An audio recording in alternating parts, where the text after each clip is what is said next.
Pak Ustadz, kenapa Allah menguji seorang hamba? Apa tak tahu Allah dia beriman atau tidak? Allah Maha tahu. Lalu kenapa diujinya? Allah mau kasih tahu si hamba itu dia layak tidak disebut beriman. Allah menguji apakah karena Allah tak tahu? Allah Maha tahu. Wa na'lamu ma tuwaswisu bihi nafsuh. Apa yang berbisik-bisik dalam hatinya kami tahu. Lalu kenapa dia uji?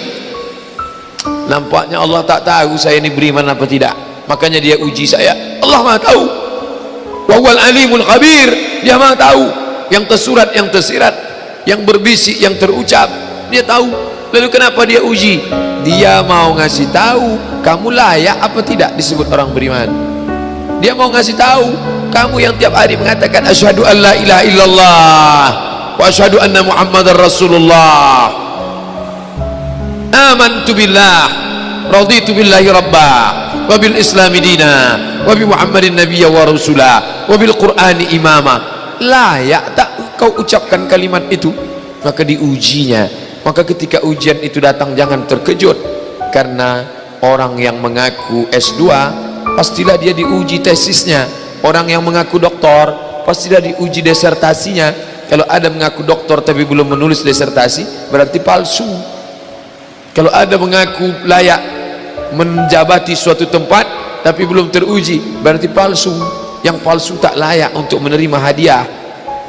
Bapak Ibu yang dimuliakan Allah Subhanahu wa taala, maka ketika ujian itu datang pada hari silih berganti, itulah datang ujian. Wala nabluwannakum bisyai'im minal khauf. Kami uji dia dengan takut. Ujian yang pertama khauf, takut.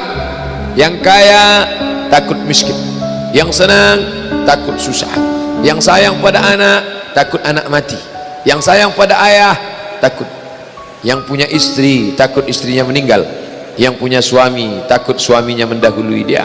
Takut. Apakah takut itu bisa membuat orang menjadi kafir? Ya, saking takutnya miskin menghalalkan segala cara yang mestinya bukan hak milik dia, dipindah alih nama, menyogok riswah, memakan dengan cara batil. Mengapa orang menjadi menghalalkan segala cara? Yang pertama karena takut. Betapa rasa takut kalau sudah menguasai orang, dia bisa membuat orang menghalalkan segala cara. Seorang istri terlalu takut kehilangan suami, bisa jadi dia menjadikan cara-cara yang tidak disyariatkan Allah.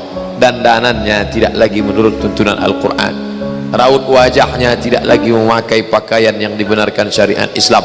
Apa yang membuat orang melakukan perbuatan haram? Takut.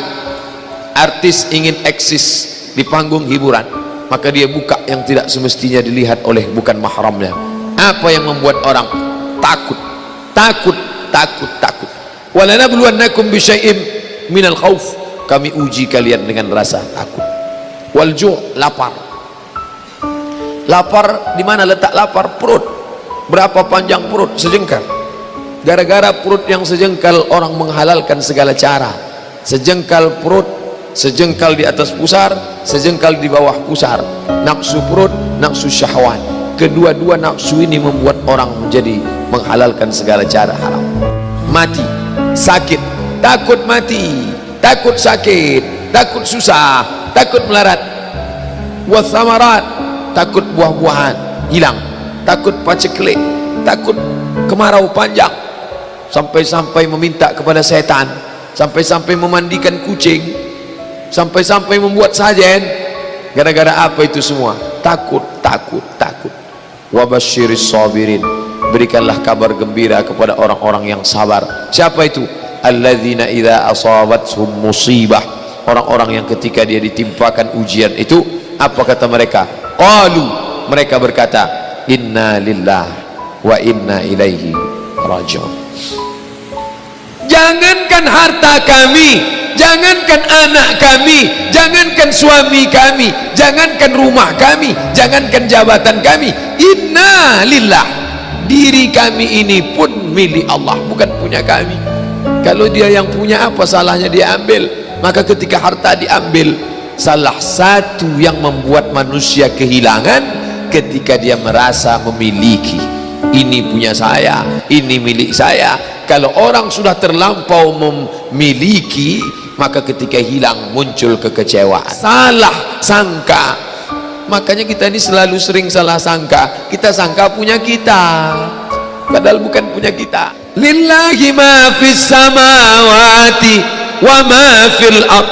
Apa yang di langit, apa yang di bumi, lillah, bukan punya kamu. Kenapa? Kalau sampai kita katakan punya kita, lalu ketika dia hilang kita stres, kita depresi. Orang yang kehilangan anak, dia tidak sedih. Kenapa? Karena itu pergi duluan, nanti dia akan menyusul belakangan. Suami kehilangan istri, dia tak sedih. Kenapa? Karena sudah dibawanya ganti yang baru, Pak Ustaz. Bukan, dia tak sedih. Kenapa? Karena dia tahu nanti saya akan berjumpa dengan dia di tempat yang lebih kekal abadi. Sekarang kalau saya hidup sama-sama dia, dia tua, dia keriput, dia sakit, dia mati.